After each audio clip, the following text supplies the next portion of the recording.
I'm Stephen Evans Jordan, and I am the author of Tatiana and the Russian Wolves, and this is Author's Voice.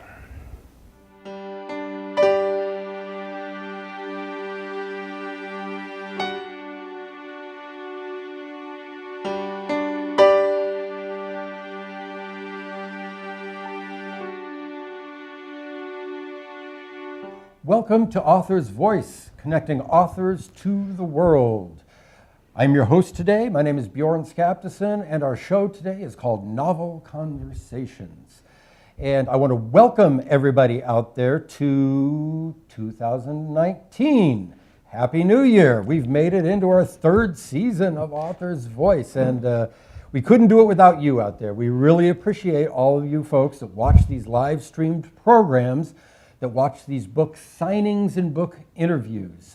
You're the ones that make Author's Voice possible. You're the ones that make it possible for us to bring you authors to your home or to your tablet or to your phone or however you're watching this program right now. And so I thank you. I thank you. Everyone at Author's Voice thanks you for the first 2 years, and we're really looking forward to 2019.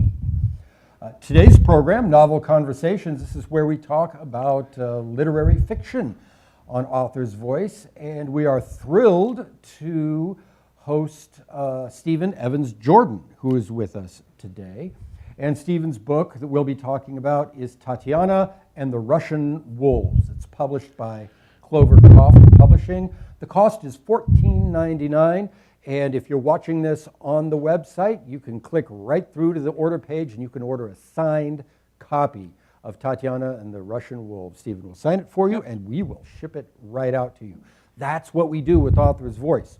Furthermore, I was going to say this later, but I want to say it now. If you're watching this later on our YouTube channel, we're going to put a link right there under the video. A link right under the video. And if you want to order a signed copy of Tatiana and the Russian Wolves, we will have them available for you, and we will ship it right out to you. So, Stephen Evans Jordan, welcome to Author's Voice. Welcome to Novel Conversations. Thank you. Thank you for having me. I'm most flattered. Looking forward to this. I've been looking forward to it myself. Your publicist, Cindy, contacted me about 6 months ago and sent me a reading copy of the book, and I've been really interested in talking to you about it. Stephen, let me tell the folks at home a little bit about Stephen. Stephen Evans Jordan grew up with a passion for history and for art and for literature, and then became an international investment banker. A commercial banker. A commercial Yeah. banker, okay. And took international assignments in Southeast Asia and Africa, which brings us to Tatiana and the Russian Wolves. After a career in baking, Stephen, what got you interested in writing this book? Why now? I was told in high school that I didn't write well, but I persisted. And a lot of writing was going on in banking, especially in what they call credit reports, loan proposals, and the rest of it. And banking, when I was starting, the language was very, very formal and very, very banking. And it seemed to be, this lady I was working for as a young man, why don't we get to the point? What's the loan? What are we going to do with this? How is the company going to repay it? And the rest of it. And then we can go on with the flourishes later on or just disregard them altogether. Because those presentations were generally going before a loan committee of maybe 10 to 15 people. And it's like, do you want to hear the history of Colgate-Palmolive? And they're going, no, I'd rather just, what are we doing with these people? Yeah. And that's what got me into this. And I think, and I hope, I've created a world that's relatively small and tight, unlike a lot of Russian novels. This is not a Russian-style novel, and one that spins and turns fairly quickly. Mm-hmm. Well, yeah, let's get into Tatiana and the Russian Wolves. Before I start digging in there, just tell us about, set it up for us, could you?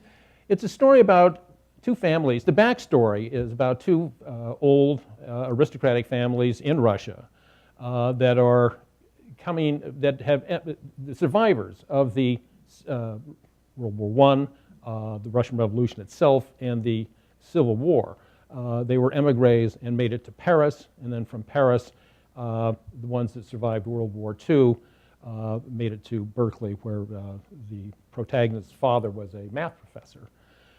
And it's the backstory is primarily this old family, and it's somewhat of a family saga of how these people survived, how these people didn't survive, the rest of it, and that's where we're going. Primarily on the backstory. On the front story, it's Alexander Romanowski, who was an international banker in San Francisco, and as he starts unwinding these family tales and stories and so forth and so on, his life starts falling apart. And it's primarily digging through the secrets and perhaps the lies and withholding information. As he's doing that, his life is falling apart, and it's sort of a novel of atonement and of what got him into this situation, and the secrets have been kept from him, and the secrets that he has been keeping. Right, right. And there's a lot of that psychology in this book that's really interesting, to work through while you're reading it. Now, but you say it's not a Russian novel, and I to my way of looking at it as a fan of the book, I'm going to politely disagree with you, just a little, because I think that so much of this book is about Russia in many ways. You know, of course, many of the characters are of Russian descent. Like you said, they have the family connections and all that. But to me, it reads a lot like a Russian novel, that thickly packed, you know, thickly woven character connections, you know, and the secrets between them. I think of it as a thickly packed 272 pages. If it's a Russian novel, it's not 600 pages. No, and but neither did I just blow through it like a 300-page novel. I had to sit there and read it and really concentrate and get into it. And I thought, and to me, that sort of made it seem a little Russian. I thought Russian about it. You know, it had complex ideas for me to unpack and motivations with the characters and so on. Oh, good. But what I did want to say, there's a lot of Russia in it, whether it's the characters or whether some of the scenes that are that you described there. Was there something about Russia that inspired you to make it a character in the book itself? As a young boy, I saw was Anastasia with Yul Brynner and Ingrid Bergman, and again about Russian emigres in Paris and Denmark and the rest, and that was sort of fascinating. And I read a lot of history as a young boy, and I started reading stuff about Russia. And you're going, why Russia? And you're going, well, back in those days, they were the bad guys, and bad guys tend to be more interesting than just basic good guys. You know, why are you doing this? And the rest of it. And I took some Russian history courses in college, a lot of them, and there's the realization that not only are Russian novels different, but I mean, Russians are a lot different. I was in London during '89 when things were falling apart behind the Iron Curtain. And I was listening to this American, and he's going, oh, the world's going to be great. It will be, you know, American Levi's and rock and roll music, and we're all going to come together. And no, that's not going to happen, because they're totally different people with a totally different history and a totally different and a really brutal history of how they see the world. Yeah, Levi's are fine, rock and roll's okay, but I mean, what's the inner sort of going on with them, dealing with the paradoxes in Russia are amazing. I mean, in terms of the art, the music, the poetry that's come out of there, and then the brutality of the rulers. And Stalin, for one, I mean, they got rid of the czars and they replaced it with all this idealism, and it's going to be all different. And it was far worse than any czar, with the possible exception of Ivan the Terrible. But and you're looking at a short period of time between the start of World War I, 1914, and then the end of World War II. It was just complete turmoil. Government-induced famines, purges, army purges, and no one felt safe. This gentleman is, the protagonist is a banker in San Francisco. He feels essentially safe in the American sense of the word and the rest of it, but is he? And he's not. He's developed various relationships, and the rest of it that come back to haunt him. He's stuck in the middle of high-level bank politics, which can be fairly not deadly in the literal sense of the word, but career-ending. Now, one thing that I said about this, I see it in a lot of ways as a Russian novel that way. But I also, I was listening to your talk with Rick Kogan the other night, and that was a fun interview. I enjoyed listening. I love that guy. So when you're done with this show, if you want to go listen to Rick Kogan's show or listen to your interview with Rick, but you had mentioned on that when you were starting to write, you looked at a lot of Elmore Leonard, and that you liked his style. Well, and to me, that made this work. Thank you. It was Elmore Leonard writes like people talk, and this is Right. that's his strong point. And he wrote something like 10 points to writing, and one of them, I think the end one was, if you read something that sounds written, tear it up and then just write it again. And he was very good at that. I loved Evelyn Waugh books. I mean, he's talking about the British upper class and all this other stuff, and it's quite funny and sardonic. But and Rick said, you rarely see those two people in the same sentence. And so I was paying a lot of attention to the dialogue, how different people talk. Women tend to talk differently than men, differently, different types of males, all this. And I think it works fairly well. And a lot of time I would spend looking at the dialogue and going back to Elmore Leonard, this sounds written, and people don't talk that way. They talk in partial sentences. I mean, I'm not doing this all the time. People interrupt the way English is structured. Germans, on the other hand, don't interrupt because all the vowels at the end of the sentence, all that much. But yeah, and trying to get that and put as much meat into the dialogue as possible. And letting the reader know that, okay, fine, a certain person knows this, but he's not going to share it with this other person because of essentially good intentions. And the road to hell is paved with those. And, Indeed. Well, what you just brought up brought something up that I hadn't thought about, is that many of your characters, certainly the principal character, Alexander, is a polyglot, and he's comfortable in 3 languages, or maybe more. I don't know if it's 3. Yeah, 3 languages, and I don't know if you're also a polyglot or. But, one time in my life I spoke Spanish, but that was a long time ago. But having people who are speaking in multiple languages, what you just brought up, the way they talk and the way they think are going to be a little bit different. Did that challenge you when you were trying to create conversation? Well, when he was speaking in Russian, let the reader know that he was speaking in Russian and all this other stuff, and one of the people that he's speaking to in Moscow said, why don't you update your Russian? And he was using words that were used probably before the Russian Revolution in the higher ends of Russian society. And he tells another person, what's it like speaking Russian and going back to Russia and you've never really been there? He said, it's fine, but I talk like Bertie Wooster. And most of them were, where did this guy come from? About 1912, and it's 1985, 86, and around there. But yeah, and so he talks that way, and accents are important in Russian. They're in most languages. He spoke like Bertie Wooster. I mean, it was upper level, sort of aristocrat. They speak very much like the British aristocrats do today, with a drawl. And yeah, you think it's very precise and something like out of perhaps Noble Coward, and you're going, no, they don't. It's kind of lazy. And right, yeah. It sort of puts him out of place when he's in Russia. Yeah, what happened to you people? Well, you killed them all, and it's largely true. But the whole thing doesn't take place in Russia. We've also got Paris, and San Francisco is a huge character in this novel, a place. And so we've got Russia and Moscow. How does San Francisco play into the story, and how does describing that play into your writing about it? His mother's journey started from, outside of during the Russian Civil War in a country estate, and then it moved for various reasons to St. Petersburg under the communists, and then they let them go and they went to Paris. And it's Paris of the old emigres.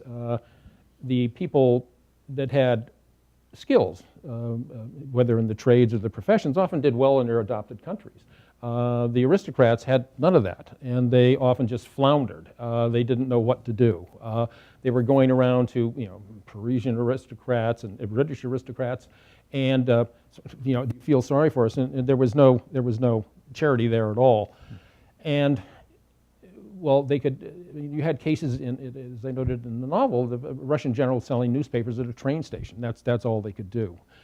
While he was living in Paris, okay, he spoke French with a Parisian accent, but the French largely, I've been in Paris a couple of times, are suspicious of foreigners, even if they speak French, good French. And how you get along with that. In San Francisco, he was a banker that specialized in Eastern European trade. And he got to the United States in time, whereas he was speaking fluent English with no accent or any of that. And so walking down the street, you say, well, that looks like an American banker. And he's had a lot of their attributes and failures and things, but he behaved like one, and he was getting along okay. Mm-hmm. His mother and his grandmother were consumed with art, mainly because they could afford it in those cases, and a lot of that was passed on to him. But then he became frightened of the whole thing because of relationships and the rest of it in the novel, and he decided to chuck it all and just become a banker, and that's what he did. And that was working fairly well until the novel opens. Right, and then the conflict comes in, exactly. and the ghosts come back, and they're unpleasant ghosts too. And then there's sort of his family, his paternal grandfather fought in the. He was an army officer, fought in the Civil War with the Whites, which were the monarchists, against the Reds, the communists. Then he was a dancing instructor. Ballroom dancing in Paris, and when the war started, he went back to Russia with the Germans, and did work for them, and was hanged as a war criminal. Right. And so these are the parts of his mother's life and the background there that he has never really understood, and so he becomes very determined to try and unwind all this. And the people who know this, she went from deep depression into insanity. Guarded him from her at that point. Mm-hmm. And they're not telling everything he wants to know at this point. Right. I was, I don't even know if this is going to fold into the book or not, but I was reading your book last night and then went over to watch the Bruce Springsteen theatrical thing that's on Netflix these days. And having a great time. I'm a big fan of Bruce Springsteen, and he does a little monologue in that. And he said, "Well, we either leave our, we either become ancestors for our descendants, or we become ghosts. Yeah.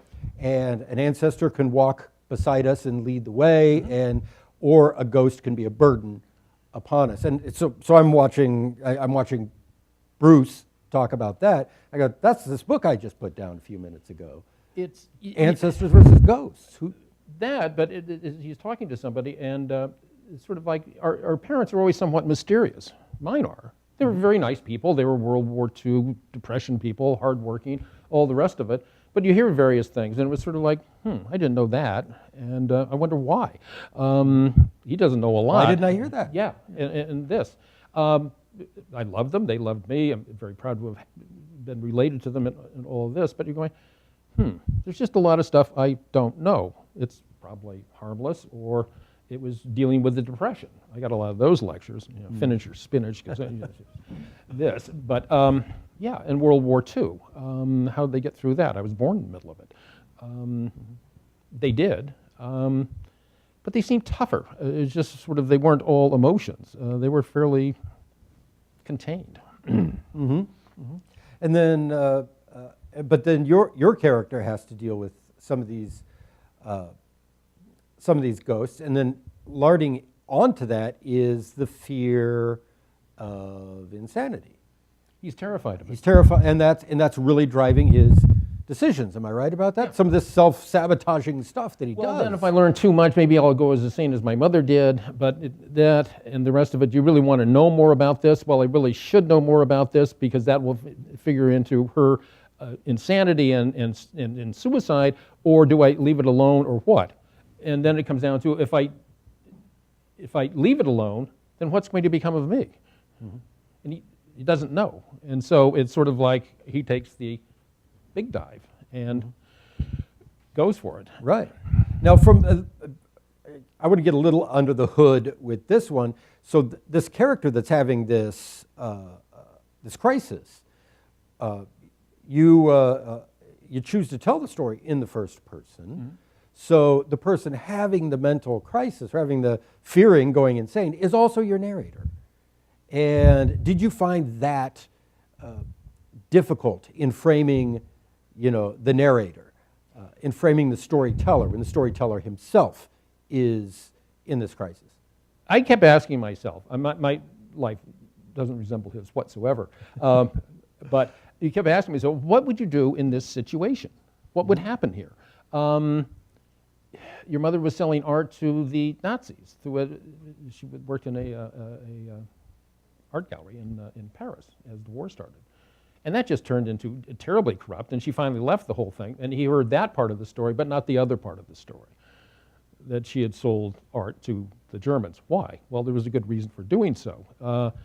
Okay, well, that's okay. So we're moving along and this and that, and more stuff gets revealed to him, or he starts finding it out, and you're going, oh, this is maybe time to just sort of wrap this thing up. But he changed his profession, or was forced to, and becomes something of an artist himself. And he tends to be a lot happier doing that than banking. But on the other hand, there's still the other 2 or 3 parts that have to, the dominoes that have to fall. And they do. And so the issue is, does he come out whole, or does he come out harmed, or does he atone for them and start a new life? And those are the questions that are facing the reader as we're going into the whole thing. Mm-hmm. Now, one other thing that I think is crucial about the setting for this is it is the 80s, and it is, a lot of it is in San Francisco.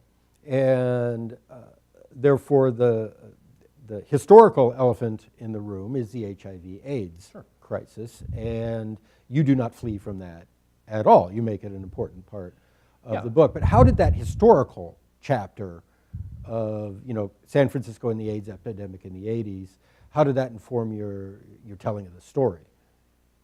That he was basically, I see him as basically a kind man. He's not as honest as he should be, or could be, or the rest of it. He tells people that right when his mother, just before her suicide, he fell in love with another male, and that went on for about 3 or 4 months, and it stopped. He had gone to New York, and Alexander was in college in California. He's fairly free about that and the rest of it, but he sees having left this fellow without any explanation or the rest of it, how does he redeem himself? Because he's dying of AIDS, this other fellow, and fairly quickly. And it's sort of, he liked the man, or loved the man at that point. The man still loves him. What's he going to do about this? I'm sorry you have AIDS and all that happened, and so that's that. No, he stays with him through his death.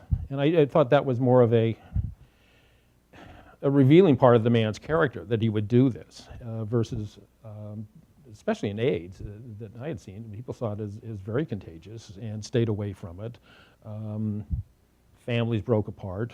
They wouldn't visit them, this and that and the rest of it. He does. It could cost a career. It could cost a job or something like that. Yeah. Yeah. Just the fear of it. Just the fear of it. And there was a rampant fear of it back in those days. I mean, it was really, scary. Right. Anyway, I thought the way that this story deals with that was very effective, at least for me, because it didn't seem like it was happening now. And I'm not just saying cell phones or this or that. It seemed like people were thinking the way I remember people were thinking in the 80s, and especially this AIDS, introducing AIDS into the story, and that fear. I thought really put the story in its place at the time. Yeah, and it did, but it's also the people in the places. One is leaving; he's dying, and he knows this, and the other is not, and he didn't partake in gay sex after that first encounter or encounters.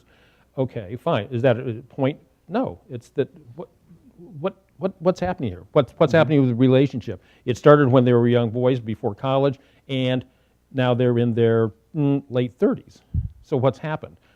And they're frank about it. They have discussions, and he doesn't come around. He does, I think, the right thing. He sees the man through and stays with him until he dies. And it's very emotional at the beginning, but they come to deal with the situation in a fairly, death isn't pleasant, but I mean, it's not acrimonious either, or sneering, or this or that, or the rest of it, or just temper tantrums. And, I thought it put both of them in a relatively good light, given what had gone on. So much of this, we're coming toward the end of our time, but so much of this is a family story. I think we started talking about that, but we started talking about the mysteries in Alexander's family that go all the way back, and he has to. But while he is investigating these mysteries, he's also navigating all of these other families that he's living with in his own world. His love for some of the other characters, his love for the man, and then the love that brings him back to shepherd and nurse him in his last days.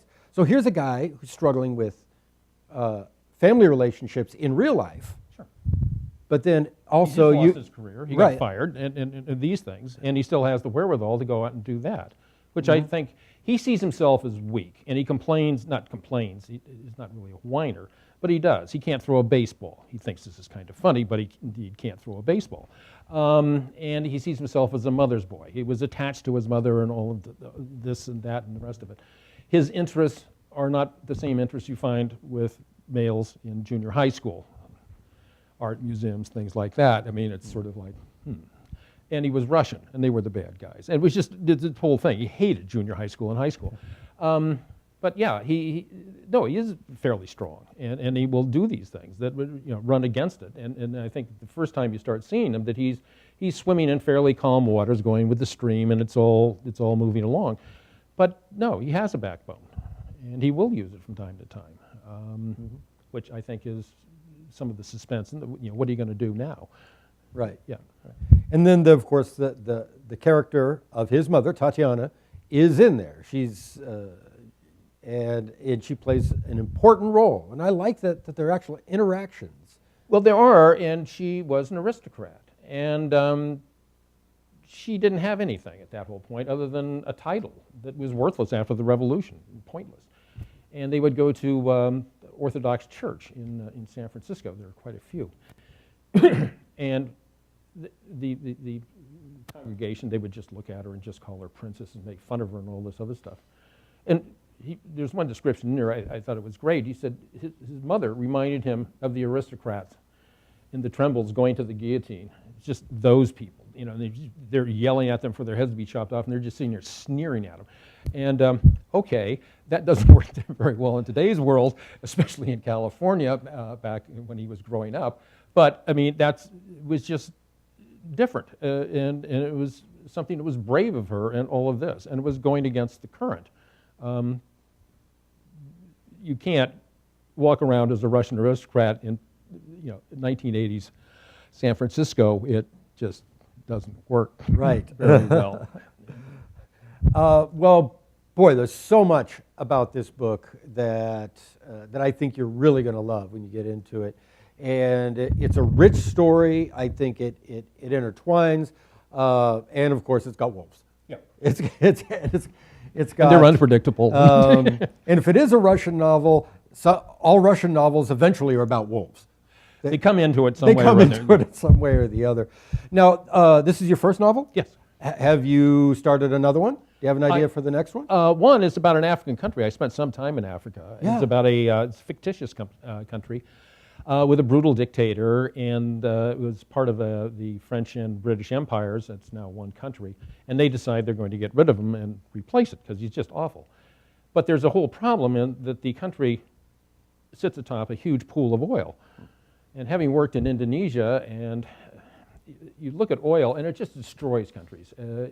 Some can be rich from it, but you look at just the corruption that goes on in Nigeria, in Venezuela, in Indonesia, and you're going, yeah, is the new group of idealistic people, are they going to be able to stand up against those temptations? And that's a great framework for a story. I'm looking forward to hearing about Thank you. that.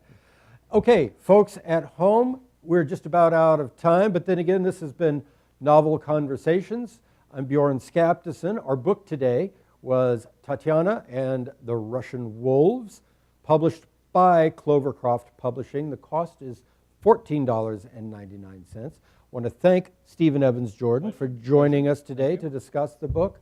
Now, if you're watching this on YouTube after our program, there will still be signed copies of Tatiana and the Russian Wolves available for you to buy. And there's going to be a link right under the video, so click on that link. It'll take you right through to our order page. You can order the book, and we will send you a signed copy of Tatiana and the Russian Wolves.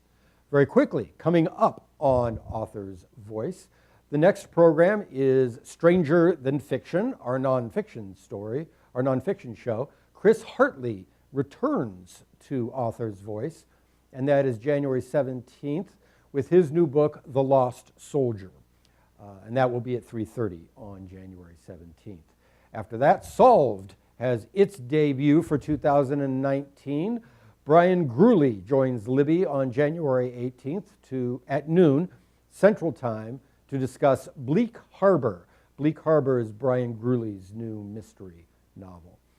So ask questions, order a signed book over at authorsvoice.net. And again, if you're watching this on YouTube, you can still order a signed copy. We will send it to you. Thank you, Stephen. It's a pleasure. And thank you to everybody out there. I'll see you next time on Author's Voice.